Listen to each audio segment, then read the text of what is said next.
Es una gran satisfacción recibir en RPP al señor Manuel Pulgar Vidal, abogado, que durante mucho tiempo fue dirigente de la Sociedad Peruana de Derecho Ambiental, que luego fue ministro del Ambiente, en cuya calidad jugó un rol clave el año 14 en la Conferencia Mundial sobre Clima que hubo en el Perú con representación de 196 países y que preparó el Acuerdo de París que se votó el año siguiente.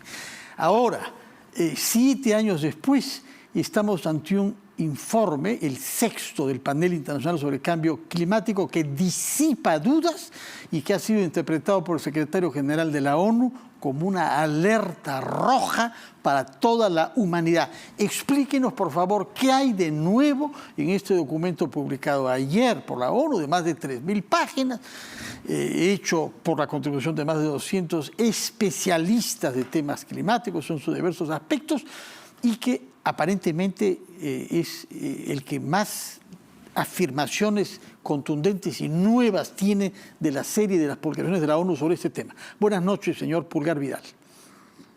Hola Fernando, muy buenas noches. Y en primer lugar, permíteme felicitar a RPP y a ti por darle espacio a estos temas globales que hoy por hoy constituyen la mayor amenaza del planeta. La mayor amenaza de la cual lamentablemente el Perú, por su coyuntura política, está bastante ausente o al menos bastante desatento. Y tú lo has resumido bien. Lo que se ha emitido ayer es un informe del panel científico más importante del planeta. Es un panel intergubernamental que se crea el año 87 y que ha venido a lo largo de estos más de 30 años emitiendo reportes regulares, este es el sexto, tratando no solo de identificar la situación actual del planeta como consecuencia del cambio climático, sino la modelación de futuro en función a lo que es nuestro accionar y lo que debiera ser nuestra responsabilidad. Eso es lo primero. Este es el panel científico más importante del planeta y cada uno de sus modelos a lo largo del tiempo se han cumplido lamentablemente en su aproximación más pesimista, y eso es algo que definitivamente tiene que cambiar.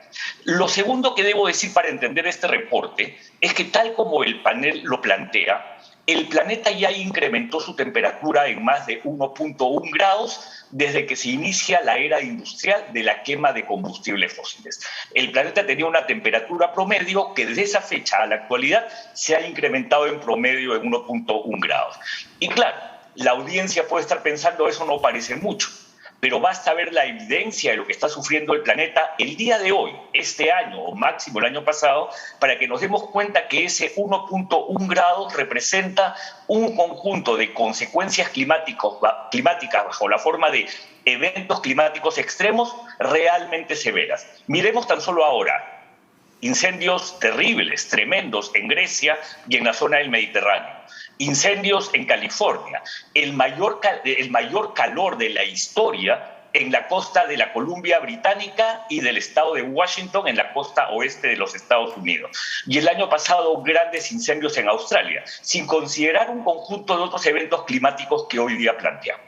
Si eso hoy día lo tenemos con el incremento de 1.1 grados, imaginémonos lo que significaría elevarla a 4 grados. Y lo que el panel nos está diciendo, Fernando, y esto es un poco lo dramático, es que estamos en una década decisiva. El mundo todavía tiene una ventana de oportunidad pequeña para detener este proceso, pero es fundamentalmente en esta década, del 2020 al 2030, en donde se debe dar este accionar.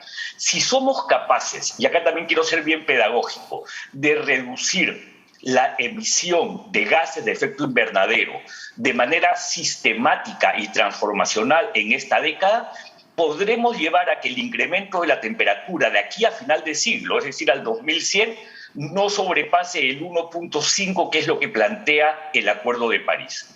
Si no actuásemos, Fernando, y eso es lo grave y eso es lo que dice el panel, el incremento de la temperatura promedio del planeta de aquí a final de siglo sería de 4.4 grados centígrados, incluso pudiendo llegar a 5.7 grados. Y muchos deben estar preguntándose del público cuáles son esos gases que tenemos que eliminar o reducir y a qué actividad humana están vinculados. El primero, y voy a intentar ser breve, el dióxido de carbono, el famoso CO2, aquel cuyo mayor volumen se emite de los 6 gases de efecto invernadero. ¿Y de dónde viene este? fundamentalmente de la quema de combustibles fósiles, de los hidrocarburos. Y cada uno de los combustibles fósiles tiene distintos niveles de emisión, algunos más severos, algunos más ligeros, pero todos emiten. ¿Cuál es el que más emite? El carbón. Y se quema carbón para la producción de energía en muchos países. Felizmente en el Perú no, pero China significativamente, o la India significativamente. Luego vienen los otros combustibles, como el diésel. Luego vienen otros combustibles y llegamos hasta el gas natural, que algunos consideran un gas transicional porque es de menos emisiones. Pero la realidad, Fernando, y esto es importante decirlo, y también lo dice el panel, la economía global tiene que salir de la quema de combustibles fósiles. No hay remedio. Tenemos que salir de la quema de combustibles fósiles como única manera de detener este efecto de calentamiento que el mundo viene sufriendo. Porque el panel también identifica, y con esto termino la respuesta a tu primera pregunta, identifica lo que llama el presupuesto de carbono. Y lo que nos está diciendo es, si queremos cumplir la meta de 1.5 grados, que todavía es manejable en el planeta, tenemos un presupuesto de carbono de 400 gigatoneladas. Y estas gigatoneladas de carbono disponibles para no incrementar la temperatura aún más, con el accionar actual se agotarían en 10 años. Por lo tanto, lo que tenemos en esta década es que reducir esas emisiones. Ese es el compromiso, y para el caso peruano, lo que tenemos que detener son los procesos de deforestación y cambio de uso del suelo, porque la mayor fuente de emisiones en el Perú es la deforestación y cambio de uso del suelo, en especial por la agricultura migratoria. Entonces, Fernando, es realmente una gran alerta, porque el mundo está sufriendo consecuencias muy severas. Y acá se necesita un comportamiento muy ético, porque todos los cambios que ya produjimos en el planeta, la deglaciación, el retroceso de los polos, la sabanización, el incremento del nivel del mar, los vectores de nuevas enfermedades, son o irreversibles o no van a poder volver a las condiciones anteriores en no menos de 50 años.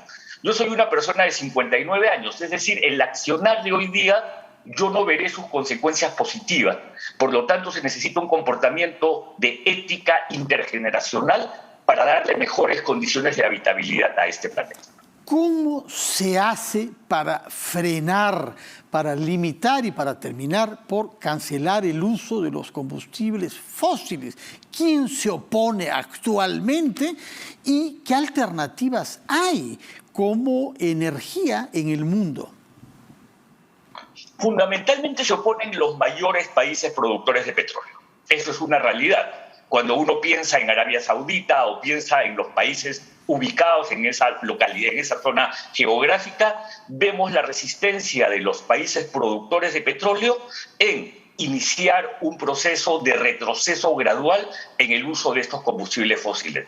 Incluso hay muchas críticas, y en un programa que tuve contigo discutíamos y conversábamos sobre lo que son las empresas petroleras. Hace muy poco tiempo en Holanda una corte le dijo a la empresa Shell que sus metas para la decarbonización, es decir, para la reducción de emisiones de dióxido de carbono de sus procesos productivos, no eran metas ambiciosas y debía reformularlas. Pero también vimos que en Estados Unidos una empresa como Chevron, fruto de un accionar de un grupo de accionistas, ha tenido que incorporar a su directorio a un conjunto de miembros que son más progresistas en el debate climático. Entonces, las empresas petroleras son también aquellas que se resisten. Y en el caso del continente donde estamos nosotros, Sudamérica, tenemos un país como Venezuela, en donde el subsidio a los combustibles fósiles hace que tengan un precio que se convierten en un bien de fácil alcance y que por lo tanto se quema de manera innecesaria y en términos de volumen abundante, que son los que te generan estos gases de efecto invernadero. Por lo tanto, hay todavía una tarea política importante para lograr que estos combustibles fósiles, primero, no tengan subsidio, y segundo, gradualmente se establezca una transición hacia las energías renovables no convencionales. La Agencia Internacional de Energía, Fernando, dice que un buen modelo de cambio climático, y aquí estamos hablando no de ambientalistas, sino de la agencia que reúne a los mayores actores de la energía, que de aquí al 2050 el 90% de las fuentes energéticas debe ser de energías renovables no convencionales. Eso es el camino irreversible, ese es el camino que tiene que transitar el Perú y en el cual lamentablemente estamos muy atrasados, porque somos un país que tenemos una matriz energética fuertemente dependiente del gas natural y que estamos en la trampa del gas natural que nos impide ver con mayor creatividad la manera como podemos evolucionar a energías renovables no convencionales. Muchas gracias por sus explicaciones, Manuel Pulgar Vidal. Quedan pendientes muchas preguntas y, entre otras, usted ve un liderazgo en el Perú para que estos temas cruciales, porque ellos dependen del futuro de nuestra especie, es decir, nuestros hijos y nuestros nietos, como dice usted, ya usted y yo no llegaremos a ver un mundo libre de combustibles fósiles, pero no se ha visto una reacción del Ministerio del Ambiente ni del Estado en general frente a este informe publicado el día lunes por la ONU. Conversaremos sobre eso la próxima vez que lo podamos invitar y en todo caso le agradecemos su presencia en nuestro programa hoy. Muy buenas noches, Manuel Pulgar Vidal. Antes de despedirnos, quiero hacer saber que esta lata nos ha acompañado durante la noche y lo hará hasta el 24 de agosto. Es nuestra solidaridad como RPP con esta campaña lanzada por la Federación Peruana de Cáncer para recolectar dinero que permita seguir ayudando a nuestros compatriotas con menos recursos y que enfrentan las dificultades derivadas por esta enfermedad como es el cáncer, que genera enormes complicaciones en las familias, como se sabe. Quienes quieran colaborar con esta campaña pueden hacerlo de manera digital entrando a la página web www.fpc.pe o usando los aplicativos y los bancos por internet. En todos ellos está presente la FPC, Federación Peruana de Cáncer. No nos olvidemos que es una enfermedad que hace un daño terrible y a la cual ninguno de nosotros estamos libres, de manera que la solidaridad es un acto de respuesta necesaria. Muchas gracias por su sintonía, que tengan todos una buena noche y nos damos cita mañana a las 7 de la noche a una nueva versión de las 5 de las 7. Muy buenas noches.